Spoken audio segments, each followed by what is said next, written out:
आप याद करिए अपने स्कूल के उस समय को। हमारे स्कूल की बिल्डिंगें बेशक टूटी हुई होती थी, पर वहां से हम चमक कर बाहर निकलते थे। आज स्कूल की बिल्डिंगें चमक रही हैं, पर वहां से पेरेंट्स और स्टूडेंट दोनों टूट कर बाहर निकल रहे हैं। संजय, बहुत बढ़िया बात है बेटा। ये स्कूल में परिवर्तन आया है साहब।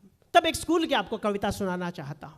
हाँ भाई, स्वागत है। कि पड़ोसी ने महंगे स्कूल में अपने बच्चे का एडमिशन करवाया, पड़ोसी ने महंगे स्कूल में अपने बच्चे का एडमिशन करवाया, मोहल्ले में नाक ऊंची रही इसलिए मैंने भी यही कदम उठाया, पर स्कूल क्या, वो तो कोई चलती फिरती दुकान था।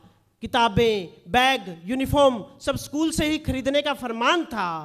लगता है जनसंख्या नियंत्रण अब सरकार नहीं स्कूल करेंगे, लगता है जनसंख्या नियंत्रण अब सरकार नहीं स्कूल करेंगे। पहले बच्चे की ही मुश्किल है, दूसरे की फीस कहां से भरेंगे? वाह, क्या बात है भाई। पहले बच्चे की ही मुश्किल है, दूसरे की फीस कहां से भरेंगे? गांव से पिताजी ने लानत भेजी है मेरी कमाई पर, गांव से पिताजी ने लानत भेजी है मेरी कमाई पर।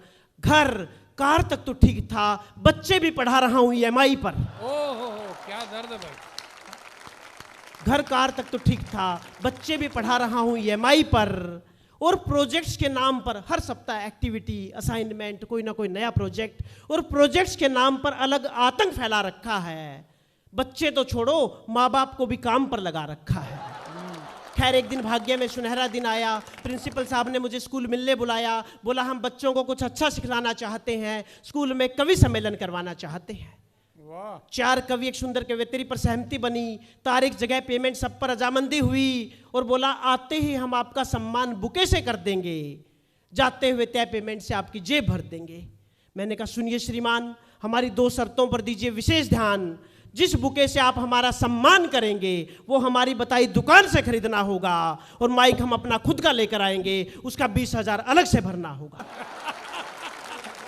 समझ गए। चिल्लाकर प्रिंसिपल बोला ये क्या जबरदस्ती है? बुके हम कहीं से भी खरीदे, हमारी मर्जी है।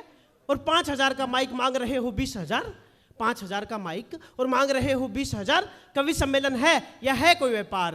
मैंने कहा चिल्लाइए मत प्रिंसिपल साहब, ये सब कुछ आपसे ही तो सीखा है। चिल्लाइए मत प्रिंसिपल साहब, ये सब कुछ आपसे ही तो सीखा है। किताबें, बैग, यूनिफॉर्म सब दोगुने दाम में स्कूल से खरीदा है। शिक्षा ट्यूशन पर, बाकी सब स्कूल में मिलता है। शिक्षा ट्यूशन पर, बाकी सब स्कूल में मिलता है। विद्यालय कहीं या बिजनेस कोई सोचना पड़ता है। और सर इसके बाद होगा क्या? सब कुछ स्कूल वाले हमसे ले रहे हैं, इसके बाद ये बात पहुंचेगी कहां? एक डर मैं आपके समक्ष रखता हूं, वो डर कहीं आपका भी डर हो तो मुझे फिर सूचित करना। कि डरता हूं मैं आने वाले कल से, कि स्कूल वाले कहीं यह जरूरी ना कर देंगे हमसे टाई अप हॉस्पिटल में जिन बच्चों की डिलीवरी होगी उन्हीं को हमारे स्कूल में एडमिशन मिलेंगे,